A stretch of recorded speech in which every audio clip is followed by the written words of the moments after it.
미국의 한국 수탈 구조 3. 박정희는 누가 암살했나? 박정희 암살의 서우, IMF까지. 정통성 없는 전두환 정부는 미국의 요구를 수용함으로써 정권의 생존을 택했고, 박정희가 만들어 놓은 국가체제를 미국의 요구대로 모두 붕괴시켰다. 박정희는 자립국가 완전 독립국가를 지향했다. 국민 주체의 국가로 만들려 했다. 전두환은 미제국의 요구대로 국가를 들어바친 부역자였다. 미국은 더 이상 동맹국을 대신해 싸우지 않는다. 닉슨 독트린.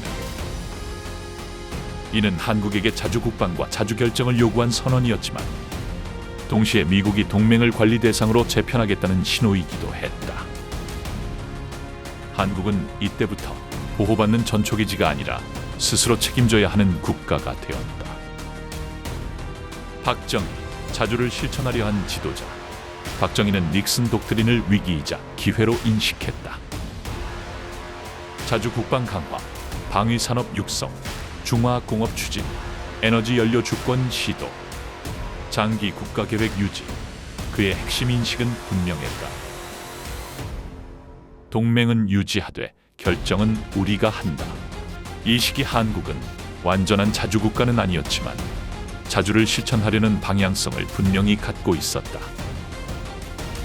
미국의 인식, 한국은 아직 관리가 필요하다. 미국의 한국 인식은 달랐다. 한반도 안보, 불안정, 핵 확산 가능성, 급격한 체제 변화에 대한 우려. 미국은 한국을 완전한 자율국가라기보다 안정적으로 관리해야 할 동맹으로 보았다. 이 인식은 한국의 정치 안보 외교 전반에 지속적인 압력으로 작용했다. 1979년 내부 균열과 외부적 압력, 박정희의 암살. 1979년 박정희 대통령의 암살은 외부 세력의 직접 개입은 없었으나 외부 압박에 의한 환경은 조성되었다. 권력 내부의 붕괴로 발생했다. 그러나 분명한 것은 이것이다.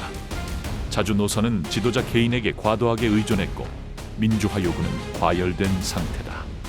제도화되지 못한 상방 대립 구조 상태였다. 그 공백은 곧바로 국가 위기로 이어졌다. 자주 실천의 시도는 여기서 중단된다. 광주와 미국 용인이라는 선택. 1980년 광주에서 벌어진 살상 행각에 대해 미국은 직접 가담하지 않았지만 살상을 용인한 당사자인 것은 명백하다. 당시 미국의 판단은 명확했다. 한국은 아직 민주주로의 전환을 감당할 준비가 되지 않았다. 이 인식 속에서 광주의 비극은 질서 유지를 위한 내부 문제로 처리되었다. 이는 도덕적 판단이 아니라 냉전기 전략 판단이었다. 전두환 정부, 관리에 순응한 체제. 정통성 없는 전두환 정부는 국내적 정당성을 확보할 수 없었기에 대외적으로는 더욱 순응적일 수밖에 없었다. 미국의 안보 요구 수용, 핵국방 자율성 포기, 정치 외교적 마찰 최소화. 그 결과 한국은 관리하기 쉬운 동맹이 되었다. 자주권은 사실상 봉인된다.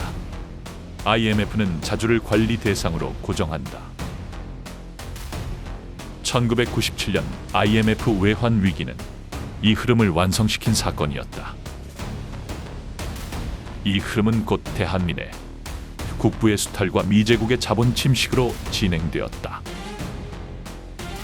IMF 이후 한국은 국가가 결정을 내리는 구조에서 국제 규칙을 관리 집행하는 구조로 전환되었다.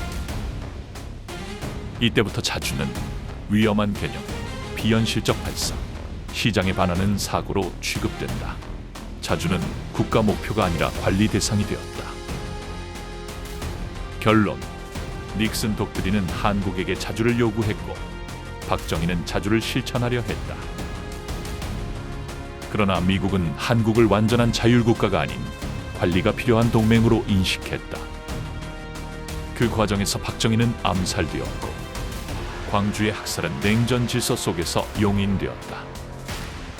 정통성 없는 전두환 정부는 미국의 요구를 수용함으로써 정권의 생존을 택했고, 박정희가 만들어 놓은 국가 체제를 미국의 요구대로 모두 붕괴시켰다. 박정희는 자립국가, 완전한 독립국가를 지향했다. 국민 주체의 국가로 만들려 했다. 근면, 자조, 협동. 전두환은 미제국의 요구대로 국가를 들어바친 부역자였다. 이 두 정신을 함께 수용한 소위 보수라는 자들은 정신 이상적 형태로 나타날 수밖에 없으며 스스로 자해하는 귀신 들린 형태로 나타날 수밖에 없는 것이다. IMF는 자주를 구조적으로 관리 대상으로 만들었다. 이런 상태의 지금 정부는 다음 정부는 어떤 길을 택해야 할까? 2025년 12월 24일 크리스마스 전야.